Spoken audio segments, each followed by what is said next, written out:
Hello friends, मैं अभिनीत हूँ और ये मेरी फोर्थ पोइट्री है। बट ये वैसी पोइट्री नहीं है जैसी मैं आज तक सुनाती आई हूँ। ये पोइट्री गर्ल्स के ऊपर है कि आज जहाँ पे कोरोना की महामारी है वहाँ पे कुछ हवस को मिटाने के लिए अपनी हैवानियत दिखा रहे हैं। ठीक है, उस हैवानियत को ख़त्म करने के लिए हमें स्टेप उठाना चाहिए, लेकिन लोग इन जिम्मेदारियों को नहीं निभा पा रहे हैं। ठीक है, चाहे वो कोई भी हो, लोग अपनी हवस में टालने के लिए एज भी नहीं देखते। क्या उनकी बेटियों की एज की होती हैं, कुछ उनके बहन की एज की होती हैं, उन्हें कुछ समझ नहीं आता। उन्हें सिर्फ एक चीज़ से मतलब है कि कोई भी लड़की होनी चाहिए।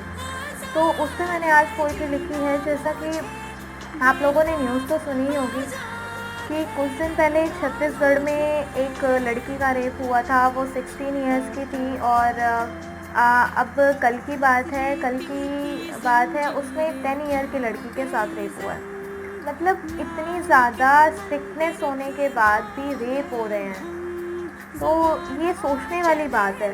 ठीक है, तो उसी के ऊपर मेरी एक पोइट्री है। ज़रा इसे ध्यान से सुनना और इसको थोड़ा समझने की कोशिश करना प्लीज़, और शेयर करो ज़्यादा से ज़्यादा, ताकि जो हैवान है ना उन्हें उनकी हैवानियत को दिखाया जाए कि वो आखिर कर क्या रहे हैं। उन्हें खुद समझ नहीं आ रहा कि वो इस दुनिया को, इस देश को कहाँ ले जा रहे हैं। ठीक है, वो इस देश की हर लड़कियों को ख़त्म करने की कोशिश कर रहे हैं, जो कुछ करने की कोशिश करना चाहती हैं, आगे बढ़ने की कोशिश करना चाहती हैं। आज उनके डर से वो सब रुक जाते हैं। उसकी गलती हो ना हो वो बदनाम तो होती है। उसकी गलती हो ना हो वो बदनाम तो होती है। कभी अकेले में तो कभी खुलेआम तो होती है। कभी अकेले में तो कभी खुलेआम तो होती है। क्यों करते हो उसका ये अंजाम? क्यों करते हो उसका ये अंजाम? आखिर उसकी भी तो जान होती है। उसके मुकाम को तुम उसके साथ दफना देते हो। उसके मुकाम को तुम उसके साथ दफना देते हो। आखिर क्यों? आखिर क्यों? वो भी तो तुम्हारी बहन बेटी जैसी एक नन्ही सी जान होती है। क्या जो खलवाल तुम अपनी घर की बेटियों को देते हो, क्या जो खलवाल तुम अपनी घर की लड़कियों की करते हो, उस खलवाल की हकदार और लड़कियां भी तो होती हैं। क्या अर्जी करे वो किसी के आगे? क्या अर्जी करे वो किसी के आगे जिसे तुर्बत नसीब हुई? क्या अर्जी करे वो किसी के आगे जिसे तुर्बत नसीब हुई? क्या गलती थी उसकी जिसे दोस्ती के बदले दुश्मनी नसीब हुई? जो करती थी सबसे प्यार, जो करती थी सबसे प्यार, फिर उसे ही नफ़रत नसीब हुई। उसकी हसरत बड़ी नहीं थी, उसकी हसरत बड़ी नहीं थी, अपने परिवार से मिलना था उसे। उसकी हसरत बड़ी नहीं थी, बस अपने परिवार से मिलना था उसे। बस इतनी सी हसरत से उसे वो दफ्तरे गुल नसीब हुई।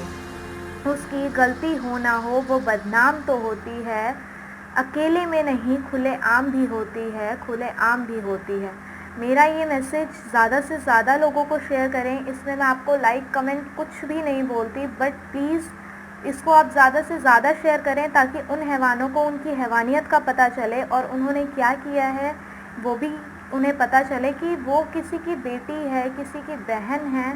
ठीक है, और ना वो बच्चे इतने बड़े हुए हैं कि उनको उनके कपड़ों के हिसाब से आंका जाए, उनके समय के हिसाब से आंका जाए। ये तुम्हारी सोच है, सोच को बदलो। Thank you for listening. और मैं आपसे एक रिक्वेस्ट और करना चाहूँगी कि आप किसी को भी अगर देखते हैं कि किसी गर्ल के साथ अगर कुछ बुरा हो रहा है तो प्लीज़ उसे रोकने की कोशिश कीजिए। ये मत सोचिए कि वो आपकी बहन है या आपकी बेटी है, बस वो आपके साथ कहीं ना किसी रिश्ते से जुड़ी है। बस ये सोच के उसकी मदद कीजिए।